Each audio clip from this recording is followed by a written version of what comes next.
You're listening to Inspire Change, a broadcast that strives to educate, motivate, and empower men to challenge traditions of masculinity. To guide us through the intricacies and intersections of emotions, relationships, and male identity is renowned psychologist, author, and speaker Gunter. This is Inspire Change.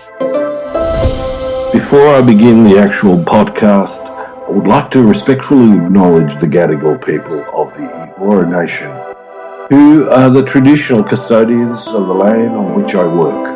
I would also like to pay my respects to their elders past and present. Welcome everybody to another episode of Inspire Change with Gunter. I'm your host. And again, scouring through social media, the media, there was something presented to me that I thought was worthwhile talking about. I've actually alluded to this in previous podcasts, but I want to get a bit more succinct with this because it is taking up an enormous space in our social fabric. So what am I talking about? Well, basically, I'm talking about ADD, ADHD.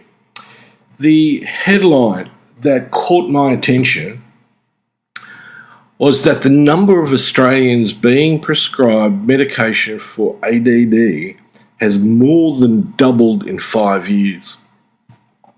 Now, in my mind, that's pretty staggering. Okay, so the question is, folks, what's going on?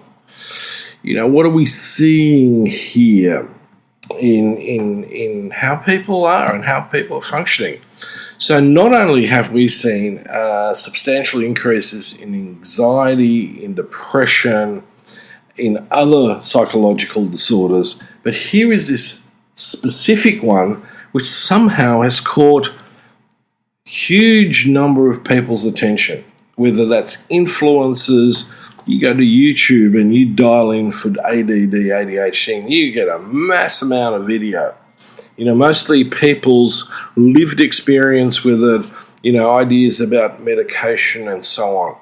So it is an interesting area as a psychologist and as a psychotherapist. For me especially, because I work with boys and men, this topic is always front and centre in one form or another. And it also raises the issue about how do we differentiate ADD, ADHD from other conditions, especially anxiety.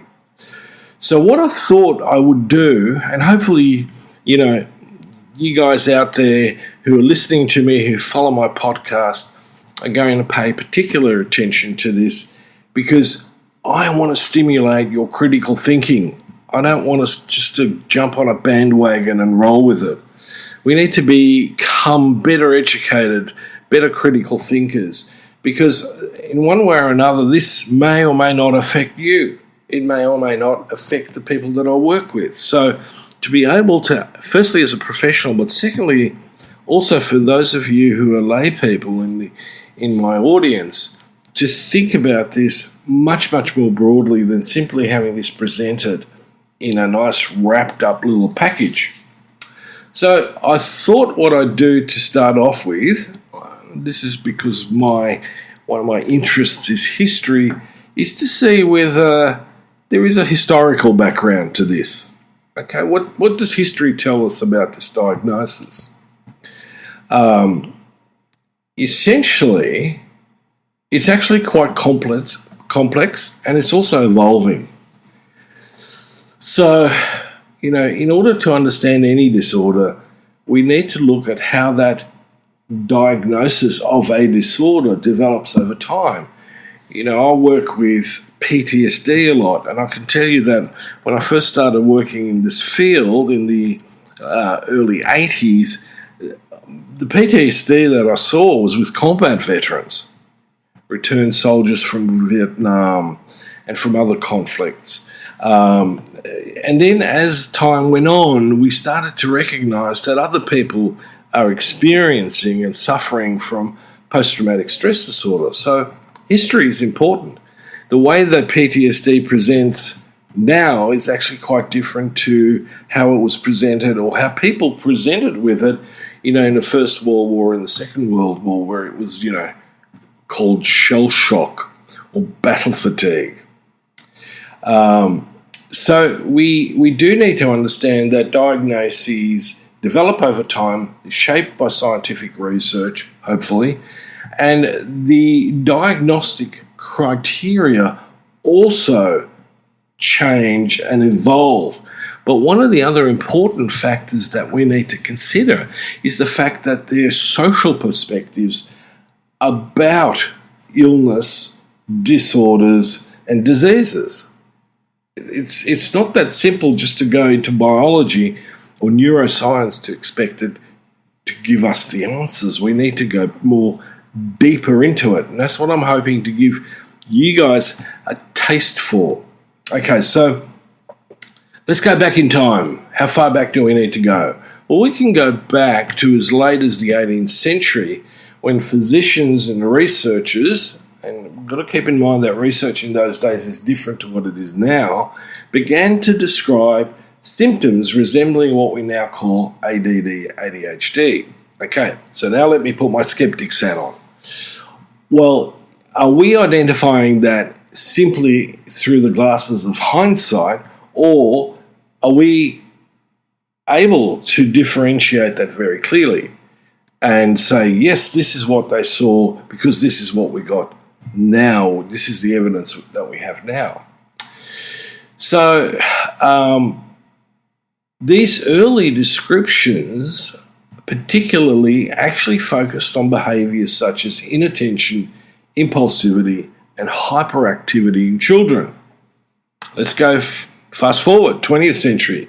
What's happening in the early 20th century is that we see terms like minimal brain dysfunction and hyperkinetic reaction of childhood were used to describe these behaviours. Okay?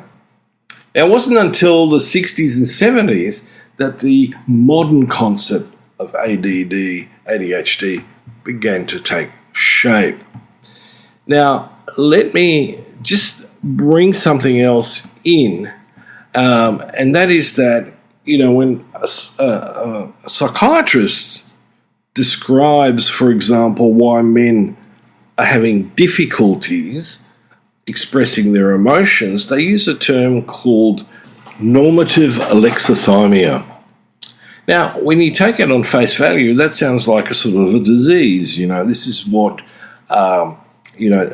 maybe the person has some problem with their brain, their constitution, whatever. But the reality is that it's a simple descriptor for men not having good socialization that teaches them to express themselves emotionally.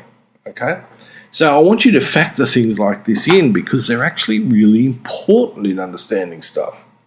We have the capacity often to use very fancy labels for very, simple ideas, concepts, and issues. I've got a special announcement about how you can work with me. Since starting this podcast, I've had a lot of inquiries from listeners asking how they can work with me on a one-to-one basis. Now, I've finally managed to free up some time to work with about 5 clients privately. Typically, we'll work together for 6 months, applying the ideas I discuss here to help you lead a fulfilled, meaningful, and happy life, and a well-rounded life. If that's something you'd be interested in, drop me an email at gunter@goodmengreat.com and we'll be in touch. So, let's take this further. So what's happening in the 70s? Well, as we get closer to the 1980s, we actually get the introduction of specific diagnostic criteria. And it's through the publication of what's called the Diagnostic and Statistical Manual of Mental Disorders that this now became formalised. So ADD became a formalised psychiatric disorder with diagnostic criteria. So this was in the DSM-3, published in 1980, where the term attention deficit disorder was introduced as an official diagnosis, and it had subtypes. For example, ADD with or without hyperactivity. So, next, the terminology. In the late 1980s, the term attention deficit hyperactivity disorder became more widely used, emphasising the hyperactivity component of the disorder. So, people would talk about kids, especially boys, that would bounce off the wall and, you couldn't control them and they were all over the shop. But the interesting thing was that not everybody presented like that. Not all the boys, and certainly not all the young men, had this particular feature.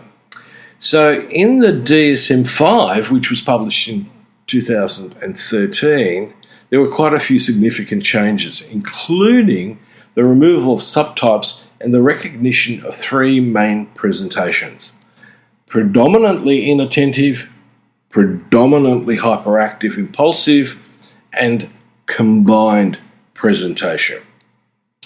Okay, so this is now quite a shift. Question is, are we becoming more specific?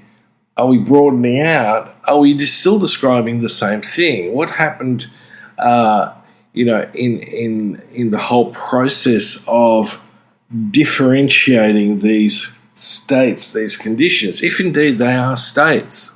Okay, in psychology, we often talk about traits or states, and so we need to really factor that into our thinking. So let's go to the important aspect here. So what's the scientific research tell us? Well, since the 80s and especially the early 90s, we've had an explosion in the neurosciences, especially with imaging. Also, psychology has gotten possibly more sophisticated in many respects in its research, but it's certainly added data to our attempts to understand the neurological basis of ADD.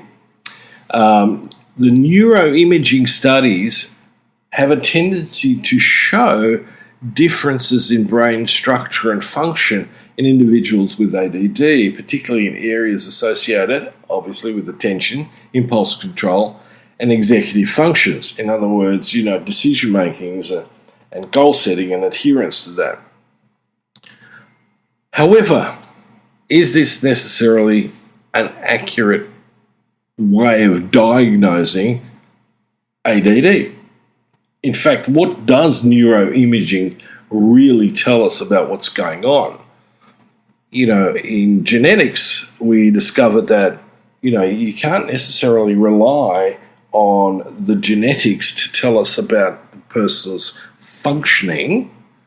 There's correlations, but we don't necessarily know whether that's causal. In other words, does it cause? So, for example, we know in researching Alzheimer's that you can have a gene or the genetic predisposition for getting Alzheimer's, but you don't necessarily need to develop it. That comes down to the exposure to lifestyle events, to certain other variables that are environmental, not so much internal. So we've got to be a bit sort of critical in our thinking, possibly a bit more skeptical sometimes, because lots of stuff, is presented scientifically. For example, in the area of nutrition, in the 70s and 80s, you weren't supposed to eat potatoes because they were really, really bad for you. And so there are definite social trends that go along with our understanding of what's good and bad for you or what something is. So let me then introduce the other area, which is social perspectives. So ADD, for some reason or another, has grabbed so much attention and it's increasing. And so much of people's behaviour gets thrown into this pot of ADD that I've actually got to begin to question what it is that we're looking at. Now, it's possible that, like, for example, in schizophrenia, one label doesn't describe all of it anyway, so it could be an umbrella term. And it could also be that what we're actually seeing is a response or reaction to environmental conditions. Some people argue that ADD is overdiagnosed. Other people say that, well, it's simply a reflection of normal behavioural variations. while other people emphasize that, with more accurate diagnosis and more appropriate treatment for individuals, that this is a genuine impairment. That really leaves the field open, because how do we really define impairment, right? We've got to ask ourselves. I know people who are on the spectrum, the autism spectrum, who are highly intelligent and extraordinarily functional in their life, but they have certain aspects to them where we go, oh, yeah, it's a bit different. Now, it might be that what we call a disorder is simply an expression of a wide band of human behaviour that happens to manifest more strongly under certain environmental conditions. Now, I've certainly got to adhere to the idea that our society fundamentally has become toxic. Social expectations about looks, performance, success, all of that are really, really excessive. And no, not everybody can be a superstar, no matter how hard you try. We need to accept that there are other areas that we need to factor in when we talk about someone's functioning. It's a bit like IQ tests. Having a high IQ doesn't necessarily mean you're going to be super successful. In fact, one of the things that I often find really interesting is that people talk about, a young child that has, an IQ off the charts, better than Einstein's. But what over time is that person doing with that intellect, that supposed intelligence? And in fact, if they've got a high IQ, do they have a high EQ, a high emotional intelligence? And what about social intelligence? So these things are not as simple as they appear. And the problem that we have, again, with many issues that are about being a human, is the idea of reductionism. We try to reduce everything to this little iota of, a focus like genes, biology, neurochemistry. And I don't necessarily think it's useful. I don't think it tells us a lot, and it certainly doesn't give us a great deal of information for what may constitute effective treatment options. So, according to the literature, where they argue that treatment of ADD has evolved over time, I'm not sure if evolved is the right word. Yes, it's changed, because initially the focus was on behavioural therapy and counselling as the primary interventions. But by the mid-20th centuries, we were predominantly beginning to use medications such as stimulants, Ritalin, dexamphetamine, and they became the focus of treating someone with ADD, ADHD. And I often question whether that's sufficient. In fact, I would tend to argue that simply putting someone on medication with a complex problem like ADD isn't really going to give us, a long-term successful outcome. So we do need to think more broadly. We do need to think about non-pharmacological approaches, even today, when a lot of people are absolutely convincing that the medication is going to make all the changes. And I can tell you from clinical experience that antidepressants will not be the solution for everybody. And in fact, best practice is still counselling and psychotherapy plus medication when we look at treating depression per se. And I think that's a really, really important issue to take out of this podcast that I've done today. I hope this has been inspiring in terms of wanting to think critically about stuff, wanting to understand things better, because ultimately that's what we're about. And if we're going to talk about inspiring change, we want to be careful that we understand what those changes might lead to and, the direction that we're heading in. Medications may work really well, but they may only work in the short term. as an example, right? So again, if we're going to inspire change, we need to understand the elements that go with where we want to go with that change. Most of us would agree that we're looking for positive change. And I like to think that that's exactly what I'm contributing to. So, until next time, and next time will be a continuation of exploring, ADD, ADHD, and everything that goes around with it. I've got some interesting alternative insights into it and, types of research that can seriously contribute to a broader understanding of what we're dealing with. And I hope sincerely that you're going to join me again in the next episode and the one after that. So until then, this is me signing off. Love to hear from you. And if you're interested, please check out my work on www.guntersvoboda.com or www.goodmengreat.com. Thank you for listening to Inspire Change, a broadcast that strives to educate, motivate, and empower men to challenge traditions of masculinity. For more information on the Making Good Men Great movement, or for individual or group coaching sessions with Gunter, visit goodmengreat.com. For inquiries regarding broadcast topics or appearing on the show, email Miranda at noirtainment.com. That's Miranda at NOIRTAINMENT.com.